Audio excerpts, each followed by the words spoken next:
So 14 years old, sitting, studying, unbelievable pain starts here. And then it just starts going up and sweating profusely. I go pale, excruciating pain. That was my introduction to periods. No, I had it for a couple of years, but that was painful.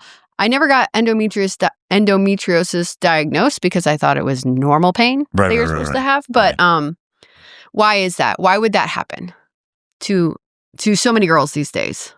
Well, so menstrual dysfunction, pelvic pain, systemic symptoms like feeling dizzy or sweaty or nauseated, feeling sweaty, dizzy, nauseated. All these things are happening on a level that are unprecedented, I believe. Okay. And basically we're consuming a diet that is deadly for humans, and a plant-based low animal fat diet is causing a significant amount of damage and disease within our guts. And the gut disorder is the microbes are flourishing, number one. Yeah. So the microbes are rising. Along with the microbes rising, which cause more damage to the sugar layer that protects the gut called the glycocalyx. Yeah. Then allows the toxic particles, the oxalates, lectins, phytates, and more to get through that layer, along with the chemicals. And just think about heroin, cocaine, marijuana, nicotine, caffeine, and all the chemicals that venture through the gut into the bloodstream. They damage the liver.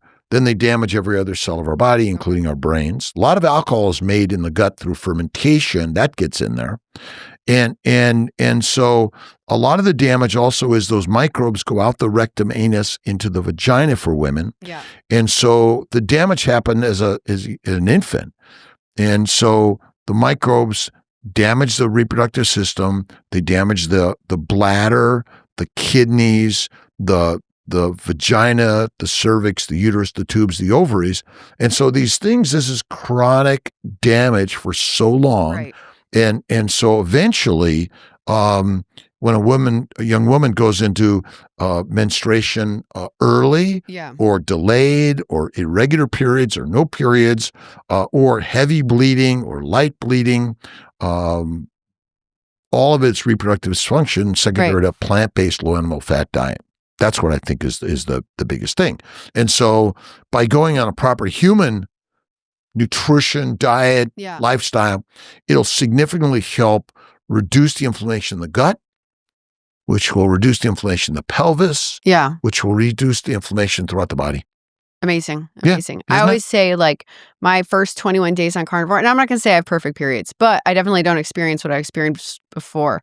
I think that having babies helped kind of clean a little bit of that out, but then it was starting to come back. So 21 days into carnivore, my period snuck up on me. And I'm like, wait, is this what your period is supposed to feel like? Are you not supposed to be in pain?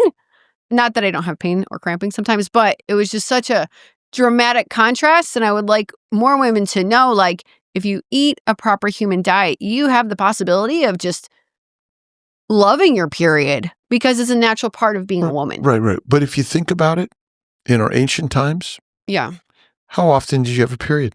Every 28 days? No, you did not. No. When did I have no idea. You were pregnant. You were pregnant. We weren't doing birth control. Pregnant. Yeah. Delivering a baby. Yeah. Breastfeeding a baby. Right. And then, okay, you got pregnant again. Yeah.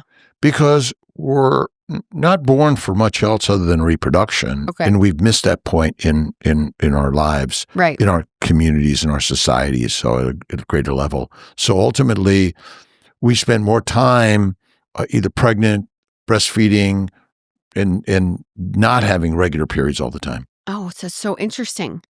That's very, very interesting. Yeah, because I'm thinking, in my mind, 20 years old, I'm not having babies like my mom did when she was in her 20s. I don't even know if I'm going to have babies. Well, and now, I wish I would have started earlier. Well, why do we have breast development and menstrual cycles at 12, 13, 14? Because you need to be making babies. Making babies. Yeah, that's who and what we are. Illegal. It's considered illegal because that's what we've created. But we've created a civilized controlling system that in the past, there was no school to go to. I mean, you were probably already helping take care of the children, Right. Your environment. You were learning to hunt and make things and build things and all sorts of things that is not happening today. Right. Yeah, exactly. That's such a good point. It's such a good point. So we've essentially held our children back in some ways. Right. That we need to allow them to grow and create and build.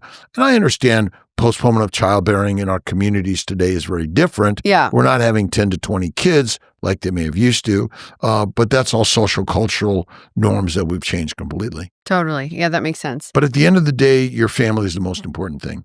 Yes, absolutely.